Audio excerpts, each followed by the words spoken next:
जय हिंद दोस्तों, स्वागत है आप सभी का एक नई वीडियो में।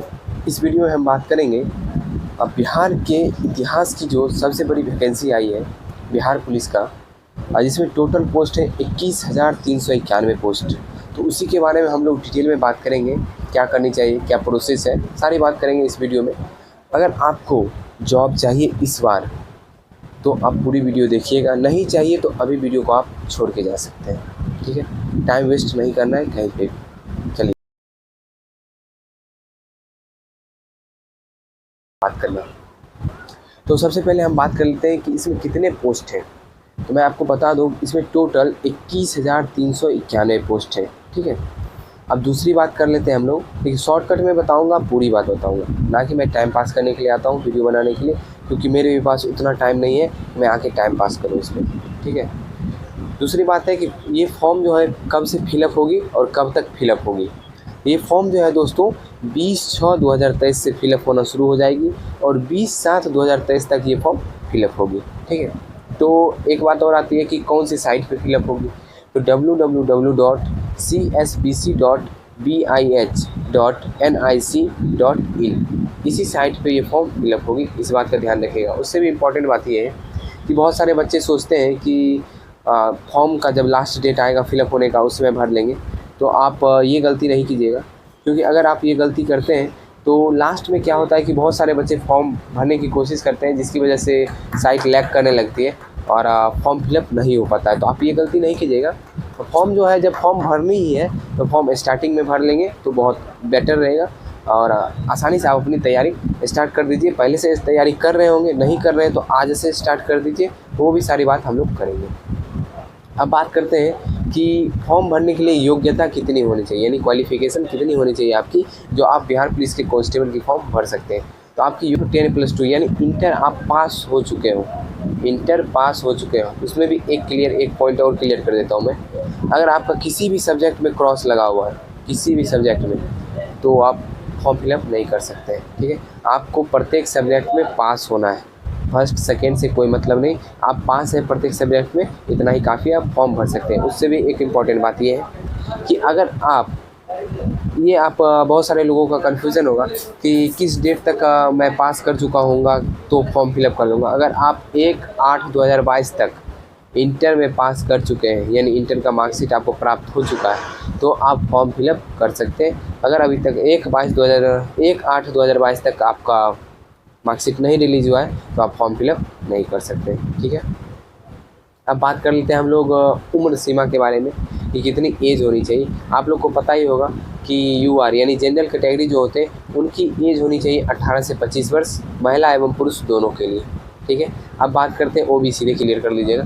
जो फर्स्ट है तो पुरुष की जो एज रहेगी वो 18 से लेकर 27 तक होगी तो फॉर्म फिलअप करेंगे, और महिला की जो एज होगी 18 से लेकर 28 तक होगी तो फॉर्म फिलअप कर सकते हैं। नेक्स्ट एससी एसटी के बारे में बात कर लेते हैं। 18 से लेकर 30 तक अगर उनकी एज है तो वो भी फॉर्म फिलअप कर सकते हैं। ठीक है, नेक्स्ट आगे बढ़ते हैं हम लोग। सिलेबस के बारे में थोड़ी सी बात करेंगे इस वीडियो में, क्योंकि नेक्स्ट वीडियो आएगी उसमें हम स्टडी रिलेटेड पूरा डिटेल में बात करेंगे। सिलेबस के बारे में बात कर लेते हैं। इसमें कौन कौन से सब्जेक्ट से क्वेश्चन आते हैं।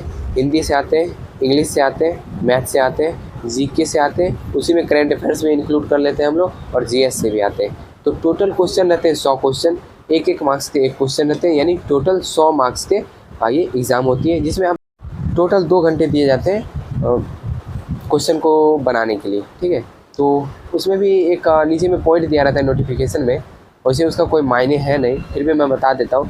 इसमें लिखा रहता है कि 30% अंक लाना अनिवार्य है, क्योंकि 30% अंक लाने से कोई फ़ायदा है नहीं।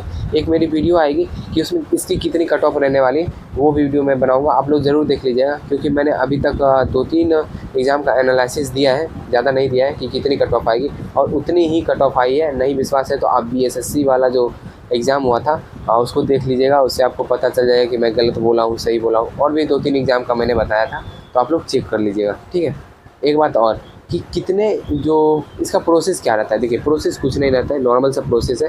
सबसे फर्स्ट में आप फॉर्म फिलअप कीजिएगा। जब आप फॉर्म फिलअप कर लेते हैं उसके बाद आपका रिटेन एग्ज़ाम होगा।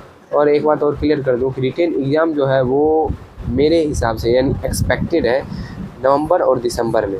उससे पहले तो नहीं होगा, लेकिन नवंबर दिसंबर में रिटेन एग्ज़ाम होगा। अब आप लोग सोच रहे होंगे कि कैसे एक्सपेक्टेड करते हैं, तो मैं ये भी बता दूं कि मैं अभी से लगभग 2 मंथ पहले एक वीडियो बनाया था, उसमें बता दिया था कि जून में वैकेंसी आएगी, और ये अभी जून का आज 10 तारीख है, यानी 9 तारीख को ही वैकेंसी आ गई है। आप चेक कर लीजिए कि वैकेंसी आई कि नहीं, मेरी कुछ वीडियो आप चेक कीजिएगा, आपको पता चल जाएगा कि मैंने बताया था कि नहीं कि जून में वैकेंसी आएगी, और जून में ही वैकेंसी आई है। ठीक है, तो मेरा एक्सपेक्टेड जो है वो अभी तक सही है, जो भी जितना भी बताया हूँ मैं वो सही निकला है। तो पोस्ट जो है आपको पता होगा 21,391 पोस्ट है। तो इसमें प्रोसेस में आपको पता ही चल गया कि पहले फॉर्म फिलअप करना है, फिर रिटेन एग्ज़ाम देना है। रिटेन एग्ज़ाम अगर आप पास कर लेते हैं तो उसके बाद फिजिकल देना है, फिजिकल दे देते हैं तो उसके बाद मेरिट आएगी, मेरिट देने के बाद आपका ज्वाइनिंग होगा, और ज्वाइनिंग के बाद वहाँ ज्वाइनिंग के समय यानी ज्वाइनिंग के 1-2 दिन बाद आपकी मेडिकल हो जाती है। तो यही प्रोसेस रहती है। ठीक है, तो बाकी आप लोग को कोई भी जानकारी चाहिए तो आप मेरे से ले सकते हैं, बिकॉज़ हम जो है अभी जॉब में हैं, तो मुझे तो पता है सारी जानकारी कैसे ज्वाइन करना है, नहीं करना है। मैं एक जॉब छोड़ के भी आया हूँ, तो मुझे और अच्छे से पता है कि कैसे क्या प्रोसेस होती है। ठीक, तो पोस्ट 21,391 है, और फिज़िकल में इसमें से 5 गुने स्टूडेंट को बुलाया जाता है। तो 5 गुना कितना हो जाएगा, 1,06,955 स्टूडेंट को फिज़िकल के लिए बुलाया जाएगा। तो आप लोग तैयार हो जाइए। मुझे लगता है कि अब वैकेंसी जो अभी है 2-3 साल नहीं आएगी, तो इसलिए अगर इस बार आप लोग नहीं तैयार होते तो 3-4 साल आप लोग वेट कर लीजिए, और मुझे विश्वास है कि 3-4 साल में आपकी एज भी एक्सपायर हो जाएगी। तो इसलिए इस वैकेंसी में आप लोग तैयार हो जाइए अच्छी तरीके से। और अब मैं बता दूं कि फ़िज़िकल की क्या क्राइटेरिया रहती है, तो उसके लिए मैं स्क्रीन के थ्रू बताऊंगा, स्क्रीन रिकॉर्डिंग के थ्रू, क्योंकि ऑथेंटिक नॉलेज चाहिए ना, झूठ। बुक और क्लास के बारे में जो है एक नेक्स्ट वीडियो आएगी, वो आप लोग देख लीजिएगा, तो मैं आप लोग को बता दूंगा कि क्या कौन सी बुक पढ़नी चाहिए, नहीं पढ़नी चाहिए। स्मार्ट स्टडी की आवश्यकता है, ना कि स्टडी की आवश्यकता है, इस बात को ध्यान रखिएगा। पढ़ तो सभी रहे, सभी का क्यों नहीं होता जॉब, पढ़ सभी रहे, सभी का जॉब नहीं होता। स्मार्ट स्टडी की आवश्यकता है। अब फालतू का मेहनत करने से कोई फ़ायदा नहीं होगा, इसलिए जो मैं बताऊंगा आप उतना पढ़ लीजिएगा, तो गारंटेड है कि आप आसानी से एग्ज़ाम क्रैक कर सकते हैं। तो चलिए स्क्रीन के थ्रू आपको बताते हैं फिज़िकल के बारे में। तो दोस्तों फिज़िकल के बारे में हम सबसे पहले बात करेंगे शारीरिक मापदंड, यानी आपकी हाइट और चेस्ट, वज़न कितनी होनी चाहिए, ये सभी के बारे में बात करेंगे। तो सबसे पहले हम ऊंचाई यानी हाइट के बारे में बात कर लेते हैं। जो नॉर्मल यानी यूआर कैटेगरी है, उनका न्यूनतम जो हाइट होना चाहिए वो 165 सेंटीमीटर होना चाहिए। आप देख सकते हैं 165 सेंटीमीटर। मैं ये ओरिजिनल नोटिफिकेशन जो आया है उसी से बता रहा हूँ। दूसरा जो है ओबीसी के बारे में, ओबीसी यानी ईबीसी और बीसी के बारे में 160 सेंटीमीटर होना चाहिए उनका नॉर्मल हाइट। और एससी एसटी के बारे में आप देख लीजिए कि 160 सेंटीमीटर उनका होना चाहिए कम से कम हाइट, और सभी वर्गों के महिलाओं के लिए 155 सेंटीमीटर होना चाहिए। ठीक है, नेक्स्ट आगे बढ़ते हैं सीना के बारे में।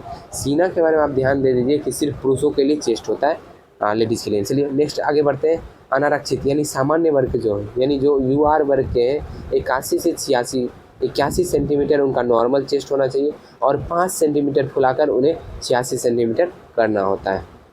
एक बात बता दूं, अगर आपका 86 सेंटीमीटर पहले से है तो आप सोच रहे होंगे कि मेरा पहले से 86 सेंटीमीटर है तो मुझे फुलाने की कोई आवश्यकता नहीं है, ये गलत है। यहाँ देख लीजिए, फुलाने के बाद सीना की माप में कम से कम 5 सेंटीमीटर का अंतर होना अनिवार्य है। कम से कम आपको 5 सेंटीमीटर चेस्ट फुलाना ही पड़ेगा। नेक्स्ट आते हैं ओबीसी के बारे में 81, नेक्स्ट सेम चीज़ है जो जनरल के बारे में था। नेक्स्ट आ जाते हैं एससी एसटी के लिए 79 नॉर्मल होना चाहिए, और 84 जो है फुलाकर होना चाहिए। नेक्स्ट महिला का नहीं होता है। और वज़न के बारे में, वज़न सिर्फ महिलाओं का लिया जाता है, जिसमें न्यूनतम वज़न कितनी होनी चाहिए, 48 किलोग्राम। ठीक है, चलिए आगे आपको बता, जैसे कि मैंने आपको बता दिया है कि क्या कैसे कैसे चरण होते हैं, उसके बारे में भी नोटिफिकेशन में दिया हुआ है। नेक्स्ट हम लोग बात कर लेते हैं कि वैकेंसी जो किस कास्ट का कितना आया है। नहीं तो ये बात कर लेते हैं फिज़िकल के बारे में कि कितने फिज़िकल किस टाइप के होते हैं। तो फिज़िकल में ये है कि शारीरिक दौड़ क्या होगा, दौड़ होगा आपका 50 मार्क्स का, कितने का, 50 नंबर का दौड़ होगा, जिसमें अगर आप 5 मिनट से कम में रनिंग कंप्लीट करते हैं तो आपको 50 नंबर मिलेंगे। 5 मिनट से 5 मिनट 20 सेकंड तक में कंप्लीट करते हैं तो 40 नंबर मिलेंगे। 5 मिनट 20 सेकंड से 5 मिनट 40 सेकंड तक कंप्लीट करते हैं 30 नंबर मिलेंगे। 5 मिनट 40 सेकंड से 6 मिनट तक कंप्लीट करते हैं तो 20 मिनट मिलेंगे। मैं आपको बता दूं, अगर आप यहाँ तक है तो आपका चांस है, इसमें अगर आप आ गए तो आपका कोई चांस नहीं है।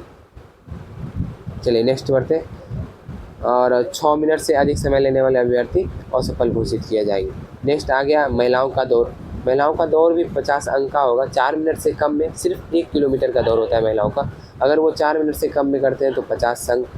4 मिनट से लेके 4 मिनट 20 सेकंड तक 40 अंक। 4 मिनट 20 सेकंड से 4 मिनट 40 सेकंड तक 30 अंक। 4 मिनट 40 सेकंड से 5 मिनट तक 20 अंक। ठीक है, 5 मिनट से अधिक समय लेंगे तो वो असफल घोषित किए जाएंगे। अब गोला फेंक पे आते हैं। गोला फेंक जो है पुरुष का 16 पाउंड का गोला होता है। मिनिमम 16 फीट फेंकना होता है। अगर 16 से 17 फीट तक फेंकते हैं तो 9 अंक मिलेगा। 17 से 18 फीट तक 13 अंक मिलेगा। 18 से 19 फीट तक 17 अंक मिलेगा। 19 से 20 फीट तक 21 अंक मिलेगा। और 20 फीट से ज़्यादा फेंकते हैं तो 25 के 25 अंक मिल जाएंगे। मैं आपको बता दूं कि मैक्सिमम बच्चा जो है 20 से अधिक फीट फेंक लेता है, तो आपको भी फेंकना ज़रूरी है। और महिलाओं का जो है 12 पाउंड का गोला होता है। मिनिमम 12 फीट फेंकना होता है। 12 से 13 फीट अगर फेंकते हैं तो 9 अंक मिलेगा। 13 से 14 फीट तक 13 अंक मिलेगा। 14 से 15 फीट तक 17 अंक मिलेगा। 15 से 16 फीट तक 21 अंक। और 16 फीट से ज़्यादा फेंकेंगे तब जाके इन्हें 25 अंक मिलेगा। नेक्स्ट ऊंची कूद पे आ जाते हैं। ऊंची कूद जो होता है 25 अंक का होता है, जिसमें पुरुष के लिए कम से कम 4 फीट क्रॉस करना अनिवार्य है। 4 फीट अगर आप क्रॉस करते हैं तो 13 अंक मिलेगा। 4 फीट 4 इंच में 17 अंक मिलेगा। 4 फीट 8 इंच में 21 अंक मिलेगा। और 5 फीट अगर आप क्रॉस कर लेते हैं आपको फुल मार्क्स यानी 25 अंक मिल जाएगा। ठीक है, नेक्स्ट महिलाओं के लिए है कि मिनिमम उन्हें 3 फीट कूदना होगा। 3 फीट हाइट क्रॉस करना होगा। जैसे कि 3 फीट पे उन्हें 13 अंक मिलेगा। 3 फीट 4 इंच पे 17 अंक मिलेगा। 3 फीट 8 इंच पे 21 अंक मिलेगा।